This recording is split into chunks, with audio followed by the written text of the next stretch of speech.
असं गेलेलं. तर फंडामेंटल ऑफ पॉवर इलेक्ट्रॉनिक्स ह्या सब्जेक्टमधला आपण थर्ड युनिट बघणार आहोत. Turn on and turn off methods of silicon control rectifier म्हणजे SCR. तर हे जे काही युनिट आहे ते 14 मार्काला आहे. तर आपण प्रिवियस टॉपिकमध्ये बघितले की सिलिकॉन कंट्रोल रेक्टिफायर जो असतो तो सिलिकॉन कंट्रोल रेक्टिफायर जो आहे तो ऑटोमॅटिकली चालू होत नाही, म्हणजे त्याला आपल्याला चालू करायला लागतं, बरोबर. तर सिलिकॉन कंट्रोल रेक्टिफायरला बेसिकली 3 टर्मिनल असतात. एक असतं ॲनोड, एक असतो कॅथोड आणि एक असतो गेट. तर त्या गेट टर्मिनलचं काय काम असतं, तर जो काय तुमचा SCR आहे त्या SCRला टर्न ऑन करायचं काम करतं.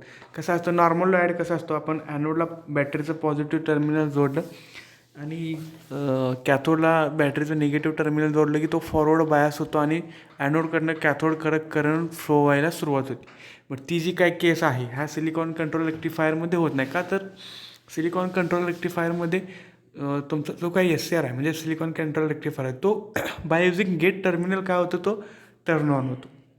आता जो काही हा आपला SCR आहे, ज्यावेळी आपण सिलिकॉन किंवा SCRला आपण ॲनोडला पॉझिटिव्ह देतो आणि कॅथोडला निगेटिव्ह देतो, त्यावेळी तो काय होतो, फॉरवर्ड बायस होतो. बट हा जो काय तो तुमचा silicon control rectifier forward bias होतो, त्याचे 2 मोड होतात परत फॉरवर्ड बायसमध्ये. आपण बघितले की टोटल SCRचे 3 मोड आहेत.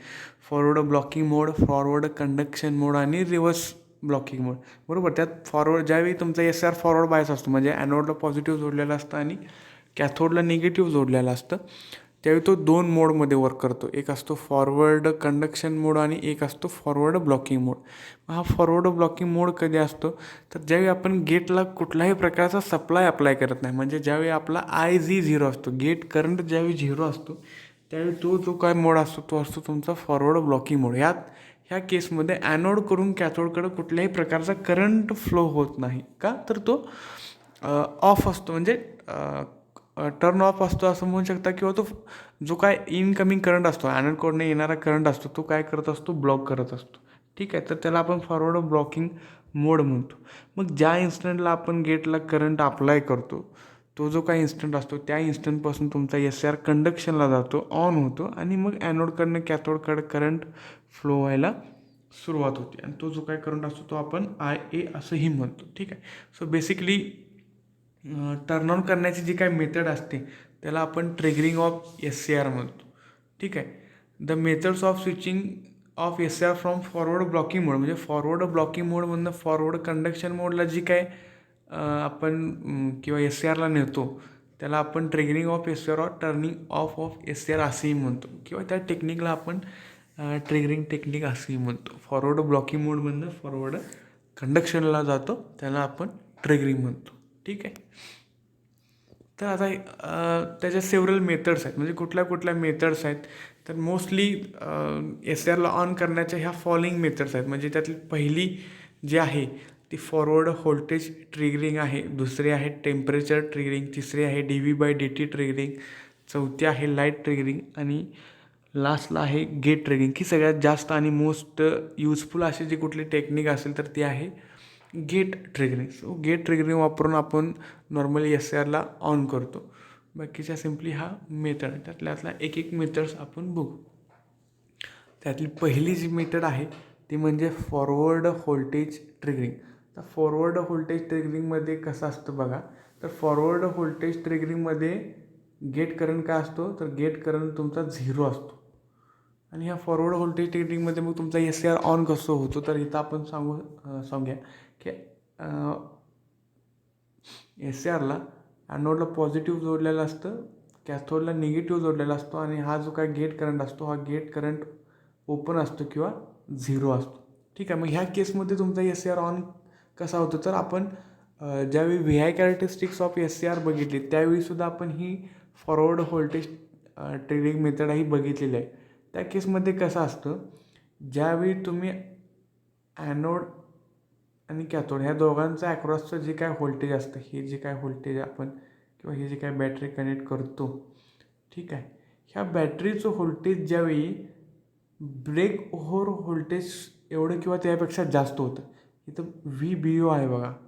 ज्यावेळी तुम्ही ॲनोड आणि कॅथोड ह्या दोघांच्या ॲक्रॉस एक सर्टन व्होल्टेजपर्यंत इनपुट व्होल्टेज वाढवत आहे, मग ते सर्टन व्होल्टेज कुठलं असतं, तर ब्रेक ओव्हर व्होल्टेज. एक सर्टन व्हॅल्यू प्रत्येक SCRला एक व्हॅल्यू असते. तर त्या ब्रेक ओव्हर व्होल्टेजपर्यंत जर आपण अप्लाय केलेलं, म्हणजे अप्लाय करतो कुठलं ॲनोड टू कॅथोड व्होल्टेज, हे जर अप्लाय केलेलं व्होल्टेज त्याच्यापेक्षा जास्त झालं तर फोर्सफुली काय होतं, आता कसं असतं बघा, ज्यावेळी आपण ॲनोडला पॉझिटिव्ह देतो आणि कॅथोडला निगेटिव्ह देतो त्यावेळी जंक्शन J1 काय असतो, फॉरवर्ड बायस असतो. जंक्शन J2 काय असतो, रिव्हर्स बायस असतो. आणि जंक्शन J3 कसा असतो, अगेन फॉरवर्ड बायस असतो. मग ज्यावेळी आपण forcefully anode to cathode voltage increase करत जातो त्यावेळी कसं होतं, जंक्शन J2 काय आहे, रिव्हर्स बायस आहे. म्हणजे रिव्हर्स बायस आहे याचा अर्थ तिथली डिप्लेशन रिजनची विड्थ कशी असणार आहे, जास्त असणार आहे. हा जंक्शन J1 आहे, हा जंक्शन J3. मग ज्यावेळी तुम्ही व्होल्टेज वाढवताय त्यावेळी फोर्स अप्लाय होतो. कुणावर फोर्स अप्लाय होतो, तर त्या जंक्शन J2वर अप्लाय होतो. का तर त्यानं ते व्होल्टेज ब्लॉक केलेलं असतं ना, इनकमी व्होल्टेज येणारं ब्लॉक करत असतं. जसं तुम्ही व्होल्टेज वाढवत जाल तसं त्याच्यावरती काय होतं, जास्त फोर्स अप्लाय केला जातो किंवा जास्त फोर्स त्या जंक्शन J2वरती अप्लाय होतो. आणि एका सर्टन कंडिशननंतर म्हणजे ब्रेक ओव्हर व्होल्टेज नंतर काय होतं, हा जो काय जंक्शन J2 आहे तो ब्रेक होतो. आणि ब्रेक झाल्यामुळं ॲनोडकडनं जो काय करंट येत असतो तो कॅथोडकडे जातो. म्हणजे तुमचा SCR हा फोर्सफुली टर्न ऑन होतो बाय अप्लाईंग व्होल्टेज. जास्त व्होल्टेज अप्लाय केल्यामुळे काय होतं, जंक्शन J2 रिव्हर्स बायसचा फॉरवर्ड बायस होतो ड्यू टू व्होल्टेज. म्हणजे व्होल्टेज अप्लाय केल्यामुळे तुम्ही त्याचं काय होतं, तो SCR तो कंडक्शन मोडला जातो. इथं बघा, हे जे काय लाल डॅश तुम्हाला दिसतात म्हणजे ही निळी रेष आहे ती काय अप्लाय केलेलं व्होल्टेज आहे. आणि ज्यावेळी मी व्होल्टेज वाढवत जाऊन ब्रेक ओव्हरला जातो त्यानंतर काय झाले, सडनली त्या पिंक कलरच्या तुम्हाला डॉट्स दिसतील. याचा अर्थ काय, त्या केसनंतर हा जो काय तुमचा SCR आहे तो काय झाला, कंडक्शनला गेला म्हणजे टर्न ऑन झाला. आणि ही जी काही केस आहे ह्याला आपण फॉरवर्ड व्होल्टेज ट्रिगरिंग टेक्निक म्हणतो. म्हणजे सिम्पली काय करायचं आहे तुम्हाला, फॉरवर्ड व्होल्टेज ट्रिगरिंगमध्ये अप्लाय करत असलेलं तुम्ही ॲनोड टू कॅथोड व्होल्टेज हे ब्रेक ओव्हर व्होल्टेजपेक्षा थोडंसं जरी तुम्ही जास्त अप्लाय केलं किंवा इज इक्वल टू अप्लाय केलं तरी तुमचा SCR कंडक्शनला जाईल किंवा तुमचा SCR ऑन होईल. ही आहे पहिली technique, forward voltage triggering method. ठीक आहे, हे आपण at the time of VI कॅरेक्टरिस्टिक्समध्येही बघितलेलं आहे. ही आहे पहिली टेक्निक. दुसरी आहे गेट ट्रिगरिंग टेक्निक. आणि मोस्ट वाईडली यूज्ड जी काही टेक्निक आहे ती म्हणजे काय असते, गेट ट्रिगरिंग. मग ह्या गेट ट्रिगरिंगमध्ये आता ह्या ज्या काही ट्रिगरिंग टेक्निक असतात ह्या फक्त फॉरवर्ड बायसमध्येच असतात. कारण रिव्हर्स बायसमध्ये तुमचा SCR का असतो, ऑफ असतो. तर जेवढ्या ज्या काही टेक्निक आहेत triggering technique, turn on techniques, ह्या काय चालू करण्यासाठी आहेत, बरोबर. त्यामुळे त्या कशा असणार आहेत, फर्स्ट क्वाड्रंटमध्येच त्याचं ऑपरेशन असणार आहे. म्हणजे त्या फॉरवर्ड बायस मोडलाच असणार आहे. मग ह्यात पण परत सेम आपण ॲनोडला पॉझिटिव्ह टर्मिनल जोडतो, कॅथोडला बॅटरीचं निगेटिव्ह टर्मिनल देतो. आणि आता गेट ट्रिगरिंगमध्ये हे जे काही गेट टर्मिनल आहे ह्याला आपण काय करतो, बॅटरीचा सोर्स काय करतो, कनेक्ट करतो. ठीक आहे, आणि तो कुठं असतो, नियर टू जंक्शन J2 असतो. मग परत काय होणार की समजा इथं इनिशियली गेट करंट 0 आहे आणि ॲनोडला पॉझिटिव्ह टर्मिनल आहे आणि कॅथोडला निगेटिव्ह टर्मिनल आहे. मग जंक्शन J1 तुमचं परत काय असणार आहे, फॉरवर्ड बायस. जंक्शन J2 काय असणार आहे, रिव्हर्स बायस असणार आहे. आणि junction J3 again forward bias असणार आहे, बरोबर. मग आता काय होतं, ज्यावेळी आपण गेट करंट अप्लाय करतो याचा अर्थ आपण इलेक्ट्रॉन्स इंजेक्ट करतो. तर इलेक्ट्रॉन्स आपण कुठे इंजेक्ट करतो, तर बघा गेट टर्मिनल कुठं जोडला आहे, तर near P type of semi कंडक्टरमध्ये जोडला आहे. म्हणजे P टाईप ऑफ सेमी कंडक्टरमध्ये म्हणजे जंक्शन J2च्या नियर इलेक्ट्रॉन्स काय होतात, इंजेक्ट केले जातात, बरोबर. करंट म्हणजे काय असतो, फ्लो ऑफ इलेक्ट्रॉन्स असतो. म्हणजे तो जो काही इलेक्ट्रॉन्स आहेत ते इलेक्ट्रॉन्स कुठं जातात, ह्या P जंक्शन्समध्ये जातात. P जंक्शन्समध्ये P कसा असतो, तर होल्स कॅरियर आहे तो. म्हणजे मेजॉरिटी काय असतात तिथं, होल्स असतात, बरोबर. मग काय होतं, ज्यावेळी आपण गेट करंट अप्लाय करतो त्यावेळी इलेक्ट्रॉन्स ह्या जंक्शन J2मध्ये जातात. जंक्शन J2मध्ये काय आहे, तर जंक्शन J2 आपला कसा असतो, तर रिव्हर्स बायस असतो, बरोबर. म्हणजे तिथं नंबर ऑफ होल्सची संख्या जास्त असते. ह्या नंबर ऑफ होल्समध्ये तुमचे इलेक्ट्रॉन्स काय होतात, इंजेक्ट केले जातात. आणि इंजेक्ट केल्यामुळं काय होतं, होल्स आणि हे जे काही तुमचे इलेक्ट्रॉन्स असतात हे इलेक्ट्रॉन्स दोघं काय होतात, कंबाईन होतात. आणि होल्स आणि इलेक्ट्रॉन्स कंबाईन झाले की काय होतं, तो चार्ज कॅरियर होतो. म्हणजे तो ॲज अ करंट म्हणून फ्लो व्हायला तो फ्री होतो. त्यामुळे काय होतं, ज्यावेळी आपण इलेक्ट्रॉन्स इंजेक्ट करतो त्यावेळी होल्स आणि इलेक्ट्रॉन्स तुमचे काय होतात, कंबाईन होतात. आणि जसजसे इलेक्ट्रॉन्स आणि होल्स कंबाईन होतील तसं डिप्लेशन रिजनची विड्थ काय होते, कमी होत जाते. का तर होल्स आणि इलेक्ट्रॉन्स कंबाईन होतात आणि ते फ्री होतात ॲज अ फ्लो व्हायला. आणि जसजसं मग आपण करंट वाढवू तसतसं इलेक्ट्रॉनची संख्या वाढते. जसजसं इलेक्ट्रॉनची संख्या वाढेल तसतसं लवकर आपलं कॉम्बिनेशन होणार. जेवढ्या लवकर आपलं कॉम्बिनेशन होईल तेवढ्या लवकर आपला SCR काय होतो, टर्न ऑन होतो. तर आपण SCR कॅरेक्टरिस्टिक्समध्ये बघू शकतो की हा जो काय IG0 आहे तो इनिशियल माझा गेट करंट आहे. ठीक आहे. त्यावेळी काय केलं आहे मी, गेट करंटची जी काही क्वांटिटी आहे त्या गेट करंटची क्वांटिटी कशी आहे, एकदम कमी आहे. मग त्यावेळी बघा SCRला ऑन होणारा लागणारा वेळ कसा आहे, जास्त आहे. इथं बघू शकता. मग इथं तुमचं पूर्णपणे जंक्शन J2 काय होणार, फॉरवर्ड बायस होणार आणि मग SCR हा चालू होणार. कधी, हा इनिशियली गेट करंट. आता समजा थोडासा मी गेट करंट काय केला, इन्क्रीज केला. ठीक आहे. गेट करंटची व्हॅल्यू थोडीशी वाढवली. गेट करंटची व्हॅल्यू वाढवता याचा अर्थ इलेक्ट्रॉन्स जे काही इंजेक्ट करणार आहेत त्यांची संख्या वाढली. त्यांची संख्या वाढल्यामुळे काय होणार, लवकर तुमचं रिकॉम्बिनेशन होणार. जंक्शन J2 रिव्हर्स बायसचं फॉरवर्ड बायस होणार. त्यामुळे लवकर SCR तुमचं चालू होतं. ही कंडिशन तुमची बघू शकता इथं IG1. म्हणजे याचा अर्थ काय, जसजसं आम्ही गेट करंट वाढवू तसं ऑन व्हायला लागणारं वेळ कसा असतो, कमी असतो. आणि जेवढा माझा गेट करंट कमी तेवढा SCR टर्न ऑन व्हायला लागणारा वेळ कसा असतो, जास्त असतो. कारण तिथं रिकॉम्बिनेशनला वेळ लागतो. SCR रिव्हर्स बायसचा फॉरवर्ड बायस व्हायला वेळ लागतो. जंक्शन J2 रिव्हर्स बायसचा फॉरवर्ड बायस व्हायला वेळ लागतो. ठीक आहे. तर ही एक पॉप्युलर गेट ट्रिगरिंग तुमची टेक्निक आहे. ही मोस्टली हीच वापरतात.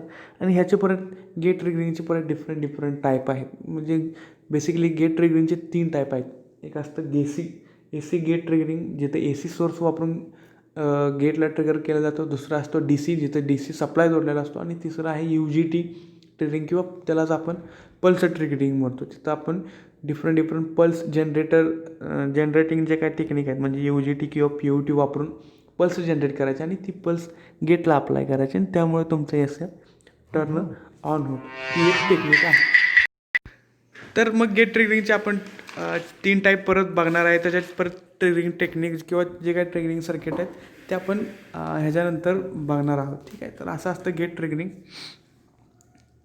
नेक्स्ट आहे dV/dt ट्रिगरिंग. तर dV/dt ट्रिगरिंग आणि फॉरवर्ड व्होल्टेज ट्रिगरिंग बऱ्यापैकी सेम आहे. dV/dtचा अर्थ काय, तुम्ही मॅथ्सला शिकला असेल. d/dt याचा अर्थ काय असतो, तर रेट ऑफ चेंज. ठीक आहे, विथ रिस्पेक्ट टू टाईम. DTचा याचा अर्थ काय, विथ रिस्पेक्ट टू टाईम. आणि d/dt याचा अर्थ असतो रेट ऑफ चेंज. मग हिचं आपलं कुठलं ट्रिगरिंग आहे, dV/dt. याचा अर्थ काय, rate of change of voltage with respect to time. The dV/dt triggering is the technique in which SCR is turned on by changing the forward bias voltage with respect to time. म्हणजे forward voltage change करून काय करायचं आपल्याला, इथं SCR turn on करायचं. बरोबर. मग आता इथं पुढं म्हणलेलं आपण मेन्शन केलेलं आहे की dV/dt itself means rate of change of voltage with respect to time. ठीक आहे. हे आपण इन जनरल आपल्याला माहीत आहे, आपण मॅथ्सला हे शिकलेलं आहे. फक्त ते कसं आहे, इथं फॉरवर्ड बायस व्होल्टेज जे आहे ते फॉरवर्ड बायस व्होल्टेज चेंज करून आपल्याला SCR टर्न ऑन करायचं आहे. म्हणून या ट्रिगरिंग टेक्निकचं नाव काय आहे, dV/dt ट्रिगरिंग. पुढं काय म्हटलेलं आहे बघा की junction J2 is reverse bias in a forward blocking mode of SCR. बरोबर. आपल्याला हे माहिती आहे की जंक्शन J2 जो काय आहे तो रिव्हर्स बायस्ड मोडला असतो, फॉरवर्ड ब्लॉकिंग मोडमध्ये. Reverse biased junction may be treated as capacity due to presence of space charge in the vicinity of reversed bias junction. याचा अर्थ काय की इथं याने असं म्हणले, हे जंक्शन J1 झालं, हे जंक्शन J2 म्हणूया आणि हे जंक्शन J3. तर ही एकच लाईन का, तर हे फॉरवर्ड बायस असतं. बरोबर. हे जंक्शन J2 कसं असतं, तर रिव्हर्स बायस असतं. का, तर हे ब्लॉक करतं. डिप्लेशन रिजनची विड्थ जास्त असते आणि हे junction J3 again forward bias असतं. मग ह्यांचं म्हणणं काय आहे की जंक्शन J2 तुमचा ॲज अ कपॅसिटर म्हणून ॲक्ट होतो. काय कपॅसिटर म्हणून ॲक्ट करतो, कारण डिप्लेशन रिजन, ही डिप्लेशन रिजन ही काय आहे, डिप्लेशन रिजन. ह्याची विड्थ कशी असते, जास्त असते. म्हणजेच हे इकडनं हा कपॅसिटरसारखा ॲक्ट होणार, बरोबर. म्हणजे इथं तुमचे पॉझिटिव्ह चार्ज, इथं तुमचे निगेटिव्ह चार्ज, म्हणजे हा आपला एक प्रकारचा काय झाला, कपॅसिटर झाला, बरोबर. म्हणून इथं जो काय जंक्शन जेटो आहे तो ॲज अ रिव्हर्स बायस म्हणून, सॉरी ॲज अ कपॅसिटर म्हणून काय होणार तुमचा तो ॲक्ट होणार. ठीक आहे. मग ह्याने एक इक्वेशन देऊन ते प्रूव्ह केले. Let us assume its capacitance to be C, म्हणजे त्याचा कपॅसिटन्स काय आहे सी, आणि कपॅसिटन्सचं युनिट काय असतं farad. The charge on capacitor, voltage across capacitor and capacitor are related as follow. म्हणजे हिने काय म्हणले की जो काय चार्ज असतो, कपॅसिटर चार्ज करायचं जे काय इक्वेशन आहे ते इक्वेशन पुढे दिले की क्यू इज इक्वल टू, म्हणजे charge is equal to capacitance into voltage. C V म्हणजे काय असतो कपॅसिटन्स आणि व्होल्टेज. मग ह्याला परत त्यांनी काय केलेलं आहे की डिफरन्शिएट केलेलं आहे विथ रिस्पेक्ट टू टाईम. म्हणजे ह्याला त्याचा डेरिव्हेटिव्ह घेतलेला आहे विथ रिस्पेक्ट टू टाईम. मग काय येईल, D Q by D T is equal to C, म्हणजे कपॅसिटन्स कसा असतो कॉन्स्टंट असतो. पुढं मग त्यांनी घेतले कशाचं तर व्होल्टेजचं घेतले, मग D V by D T. ठीक आहे. बट करंट काय असतो, rate of change of sorry current परत काय दिलं आहे त्यांनी D Q by D T. म्हणजे काय होत असतं चार्ज, याचा अर्थ इलेक्ट्रॉन्स एका ठिकाणाहून दुसऱ्या ठिकाणी जातात, म्हणजे ते मूव्ह होतात, म्हणजे त्यांचा रेट पण कसा असतो with respect to time change होतो. म्हणून तिथं current I is equal to D Q by D T लिहिणे. म्हणजे तो जो काय कपॅसिटर आहे त्या कपॅसिटरचा इक्वेशन काय आहे, I is equal to C D V by D T. याचा अर्थ current through the reverse bias junction J two, म्हणजे काय तो जो काय फ्लो होणारा करंट आहे जे टू म्हणून हा डायरेक्टली प्रोपोर्शनल कुणाला असणार आहे, D V by D T, बरोबर. As the D V by D T is high, charging current I will be also high. Thus charging current act lies a gate current, म्हणजे तो जो काय current आहे, तो जो काय फ्लो होणारा करंट आहे तो करंट कसा होईल तुमचा गेट करंटसारखा ॲक्ट होईल. कधी, ज्यावेळी व्होल्टेज वाढेल त्यावेळी, आणि व्होल्टेज वाढल्यानंतर तुमचा करंट वाढेल, तो current as a gate current असेल आणि तुमचा एस सी आर ऑन होईल. कधी, आणि इवन जरी तुमचा गेट करंट 0 असला तरी ज्यावेळी तुम्ही व्होल्टेज चेंज कराल त्यावेळी जंक्शन जे टूमधला, म्हणजे त्या कपॅसिटरमधला करंट, म्हणजेच जो काय जंक्शन जे टूची डिप्लेशन विविधता जास्त आहे तिथला करंट चेंज होईल, आणि तिथला करंट चेंज झाल्यामुळे तुमचा S C R turn on होईल. ही जी काही टेक्निक आहे ह्याला आपण D V by D T technique म्हणतो. ठीक आहे. सो नेक्स्ट ट्रिगरिंग टेक्निक आहे temperature triggering technique. So temperature triggering is also called as thermal, किंवा थर्मल ट्रिगरिंग आणि टेम्परेचर टेक्निक एकच आहे. As we know that in a reverse biased junction a reverse saturation current flows whose value depends on the temperature of junction. आता आपण आधी सांगितलेलं आहे की जो काय तुमचा हे असतं कोव्हॅलन्स बॉन्ड असतात, ते कोव्हॅलन्स बॉन्ड जे स्ट्रक्चर बघितलं आपण सिलिकॉनचं बघितलं किंवा जर्मेनियम्स किंवा आर्सेनिकचं बघितलं, तर त्याचा जो काही लास्ट ऑर्बिट असतो, आता मी तुम्हाला थोडक्यात ड्रॉ करून सांगतो. हे पहिलं ऑर्बिट, सेकंड ऑर्बिट आणि हे थर्ड ऑर्बिट. या थर्ड ऑर्बिटमध्ये काय असतात तुमचे इलेक्ट्रॉन्स असतात, आणि हे इलेक्ट्रॉन्स ह्यांचं बॉन्डिंग इथं न्यूक्लियस असतो. हे न्यूक्लियसपासून ह्यांचं बॉन्डिंग कसं असतं सगळ्यात कमी असतं. जेवढा न्यूक्लियसपासून ऑर्बिट जेवढं जवळ तेवढं त्यांचं बॉन्डिंग घट्ट असतं, कारण त्याची अट्रॅक्शन म्हणजे बांधून ठेवायची क्षमता जास्त असते. म्हणजे न्यूक्लियसची पहिल्या ऑर्बिट बरोबर कसं असतं बॉन्डिंग जास्त असतं, दुसऱ्यावर थोडंसं कमी असतं, का तर तिथंपर्यंत पोचायला त्याला पॉवर जास्त लागते, आणि थर्डवर कशा असते त्याच्यापेक्षा कमी असतं. मग हे जे काही तुमचे सेमीकंडक्टर टाईप्स ऑफ मटेरियल असतात हे टेम्परेचर सेन्सिटिव्ह असतात. टेम्परेचर सेन्सिटिव्ह असतात याचा अर्थ काय की ज्यावेळी सराउंडिंगचं टेम्परेचर वाढेल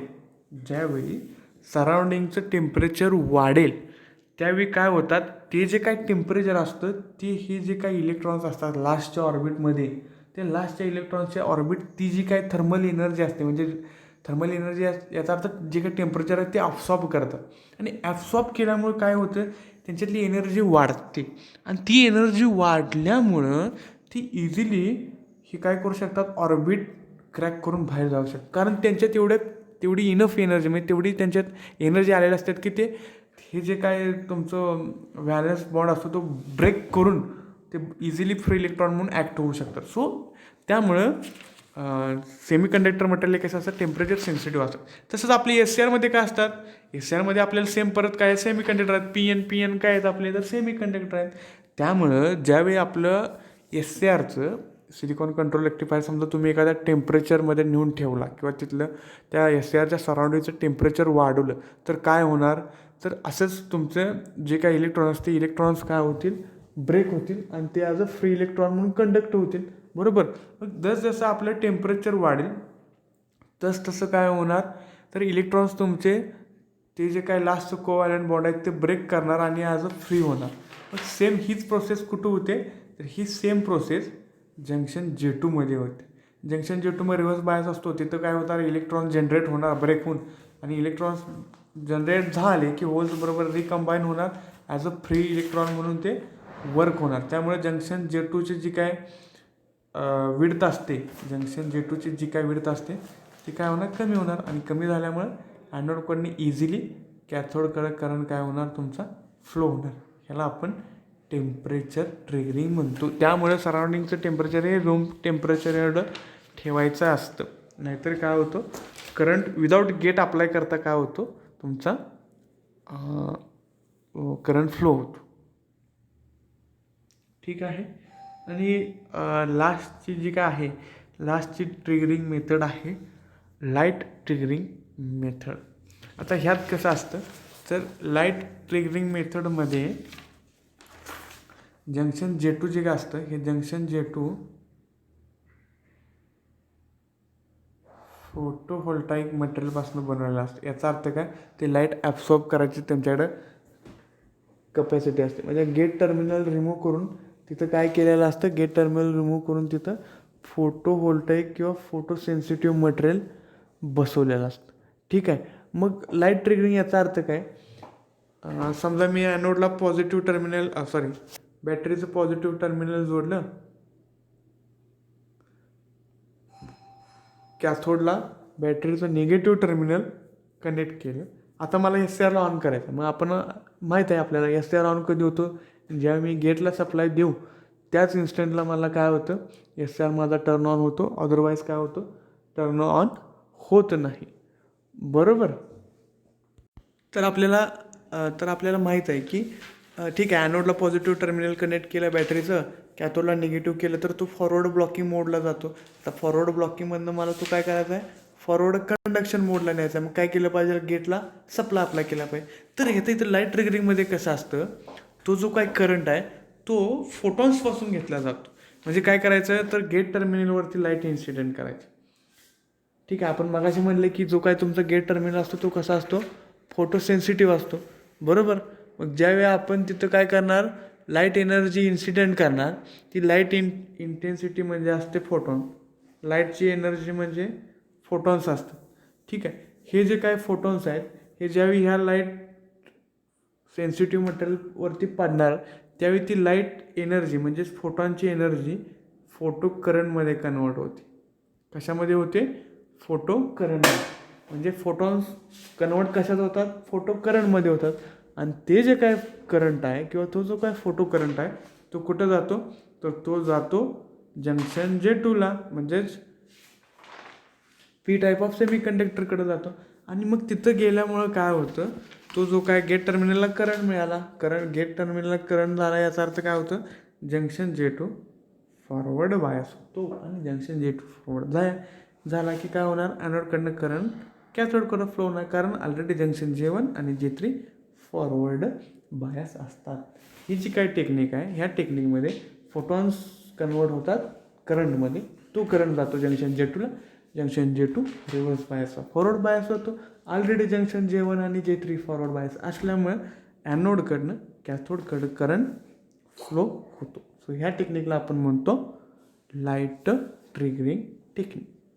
थँक्यू.